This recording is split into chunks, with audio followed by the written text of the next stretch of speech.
O universo da advocacia pública nas autarquias federais. Hoje, Justificando recebe o Procurador Federal Flávio Munakata para nos contar o que é, quais são e qual o trabalho de um advogado público nas autarquias federais.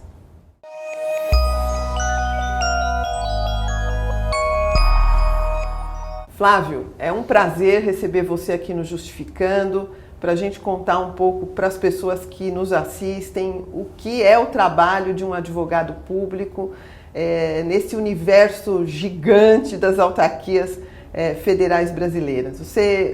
A palavra é tua, você pode contar para a gente como é que isso funciona. Márcia, obrigado pelo convite. É uma honra estar aqui, falar mais um pouco da Advocacia Geral da União, do seu trabalho, principalmente nas autarquias, né? Eu que sou procurador federal, cuja função principal é atuar juntamente na defesa judicial e na assessoria e na consultoria das autarquias federais. Flávio, só para as pessoas terem uma ideia correta, quer dizer, você falou Advocacia Geral da União. Então, você podia dizer como é que a Advocacia Geral da União está organizada e como se insere a Advocacia das autarquias nesse universo? A Advocacia Geral da União hoje é composta de 4 carreiras. Na defesa, na assessoria e na consultoria da administração pública direta, procuradores da Fazenda Nacional e advogados da União. E na administração indireta, portanto, as autarquias, os entes que têm natureza jurídica de autarquias, procuradores do Banco Central e procuradores federais. Portanto, são 4 carreiras e as destinadas à defesa e assessoramento e consultoria das autarquias são procuradores do Banco Central e procuradores federais. E as fundações federais têm natureza autárquica também? Quer dizer, os procuradores federais também fazem a defesa das fundações federais? Perfeito. As fundações também. Essa é uma divergência até com o Estado aqui de São Paulo, porque em São Paulo há uma tese jurídica com a qual, aliás, eu não concordo, que as fundações públicas têm natureza privada. Então, é uma coisa meio esquisita, mas eu acho que realmente nessa linha do entendimento das fundações com natureza autárquica, a coisa funciona melhor. Exatamente. Vou citar o exemplo aqui da Fundação Nacional do Índio, a FUNAI, né?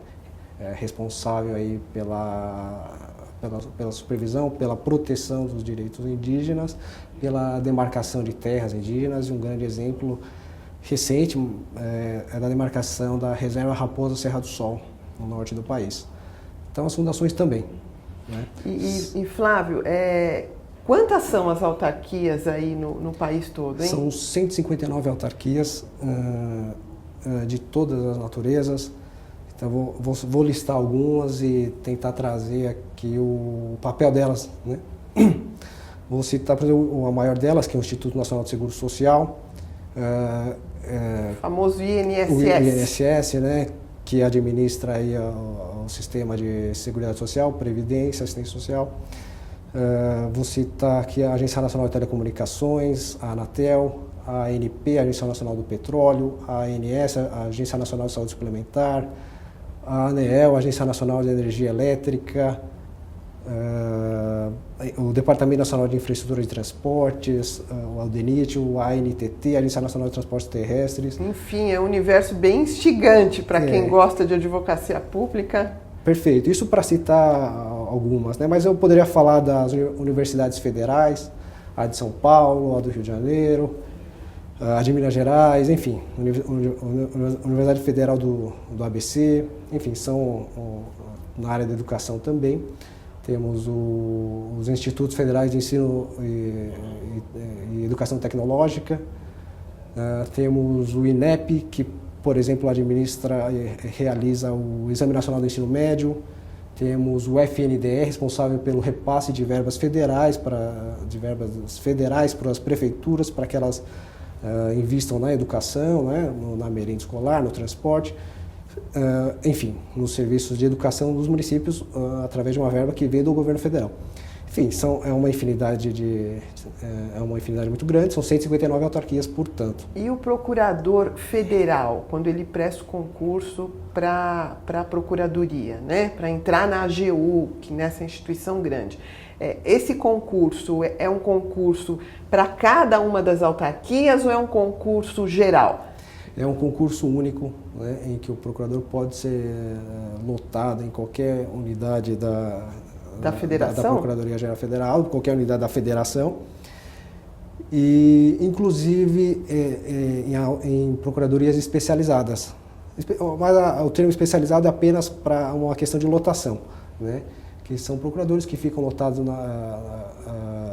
nessas unidades, nas autarquias, para que forneçam subsídios, diretrizes gerais para todos os procuradores do país inteiro que atuem em processos em que aquela autarquia for parte, mas que ela não tenha uma unidade, por exemplo, na cidade em que a procuradoria está localizada. Eu mesmo estou numa procuradoria de uma cidade da Grande São Paulo, e lá a gente, evidentemente, a gente não tem sede de várias autarquias lá na minha cidade, mas nós temos a sede fica em Brasília, e nós temos orientações, subsídios mínimos para atuação nos processos dessa autarquia lá na minha região, lá na minha cidade, então, nas comarcas da região, nas subseções judiciárias federais da região. Tá, então quem presta concurso para procurador federal, quando abre concurso, ele passa no concurso, ele escolhe a região onde ele quer atuar, porque às vezes tem isso, a gente vê na Justiça do Trabalho, por exemplo, você presta concurso para a TRT da 15ª região, e como é que é na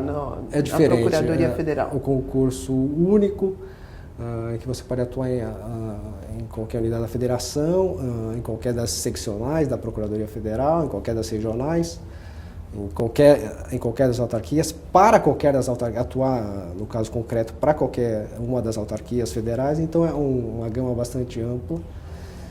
E por isso a riqueza do trabalho da Procuradoria-Geral Federal, essa facilidade, É fascinante, né? Porque você tem a possibilidade de atuar em setores estratégicos do Estado brasileiro, né? Perfeito. Do mesmo modo que os advogados da União atuam nos ministérios, né, para a criação, para a escolha das políticas públicas eleitas pelo voto nas eleições, a execução dessas políticas públicas, por questão de especialização, por questão de especialização, ela é feita pelas autarquias, a execução dessas políticas públicas. Sim. E são os procuradores federais, pelas autarquias, que atuam na implementação jurídica, na formatação jurídica das políticas públicas e depois na defesa judicial, caso elas venham a ser contestadas, né? E também na atuação do dia a dia, né, organizacional assim, das autarquias. Também lida com as necessidades diárias de negócio de compra, para manutenção do órgão, essas, né, coisas que são básicas para o órgão funcionar. Perfeito. Contratos de vigilância de agências do INSS no interior do país, né? Sim. Desde contratos de aquisição de água, aquisição tudo, de material, a gente costuma dizer que desde do papel higiênico da agência do INSS no interior à usina de Belo Monte. Sei. Né, ao leilão da usina de Belo Monte pela Agência Nacional de Energia Elétrica. Tudo isso são esteve nas mãos geral, de procuradores federais. E nas mãos de procuradores federais, sem dúvida. Tanto na implementação dessa política, né, como na defesa judicial. E vou citar um exemplo aqui recente do Exame Nacional do Ensino Médio. Né? E houve, por exemplo, cerca de 1.770 ações país afora, com liminares concedidas em alguns casos, e a Advocacia Geral da União, procuradores federais, atuando pelo INEP, conseguiram cassar as liminares, impedir que o Exame Nacional do Ensino Médio, que tem uma data certa para ocorrer, que tem um investimento todo da Administração Pública Federal para a contratação da impressão da prova, do sistema de segurança. Os professores que vão corrigir. Os professores vão corrigir, as escolas, as unidades no território do país inteiro que vão receber os estudantes para a realização dessa prova, os fiscais de prova, enfim. Tudo isso se perderia. Então, haveria um prejuízo bilionário. Então, ações para evitar a suspensão da realização da prova, e depois posteriormente à prova, ações que tentam, por exemplo, mudar critérios de correção da prova, revisitar a correção de, por exemplo, da redação, que é uma das... Sim, é um dos pontos nevrálgicos da prova do Enem, né? Então, a atuação da Procuradoria Federal, portanto, na formação e depois na defesa dessa política pública, que é o Exame Nacional do Ensino Médio. E Flávio, uma estrutura tão gigantesca, ela conta com condições de trabalho adequadas para os advogados públicos? Vamos lá, hoje são 7.500 procuradores, membros da AGU, país afora, cerca de 4.000 são procuradores federais. As condições de trabalho não são das melhores, eu vou aprofundar depois, mas só para citar alguns dados, nós temos um orçamento da Advocacia Geral da União, como um todo, as 4 carreiras, de 2,6 bilhões, né?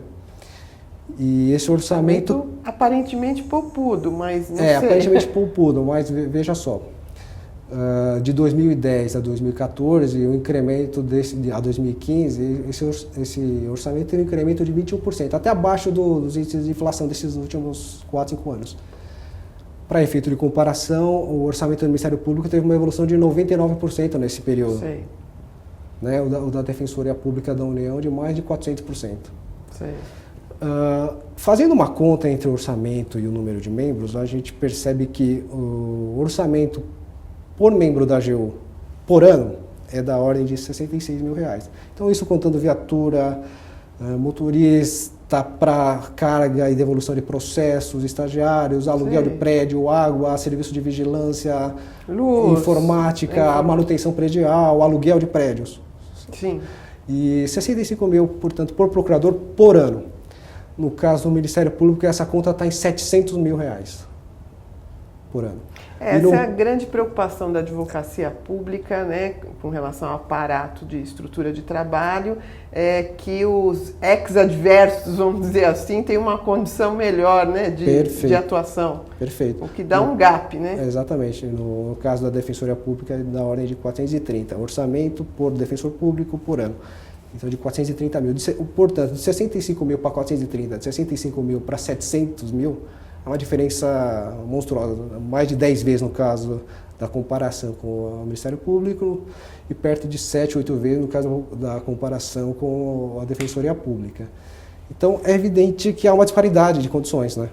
E isso a gente pode tratar mais adiante, mas... Mas isso tem trazido alguma crise, né, na AGU e um descontentamento, uma manifestação dos colegas? Sim, é por isso que as entidades associativas da Advocacia Geral da União se reuniram para primeiro buscar uma proposta de emenda constitucional que confira à Advocacia Geral da União e que dê a elas os meios de se manter. Né, que é a PEC 82, que confere a autonomia orçamentária, né, e administrativa, a Advocacia Geral da União, a Advocacia Pública, aliás, né, assim como já ocorre com todas as demais funções essenciais da Justiça.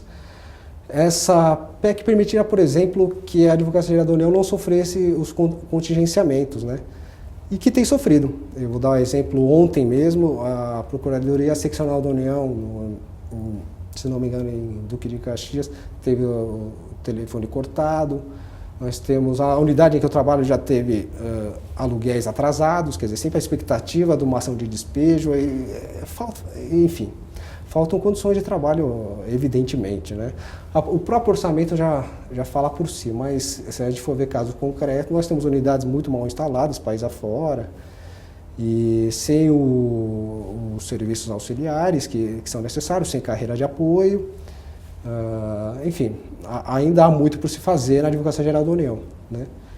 E do ponto de vista de paridade de armas na questão remuneratória também, que é objeto da PEC 443, que a gente... A área federal também está deixando a desejar. Também deixa a desejar, uma disparidade, sim, e que nós vamos buscar no devido tempo corrigi-la, né? É evidente que todos entendem aí a situação pela qual há uma restrição orçamentária, mas...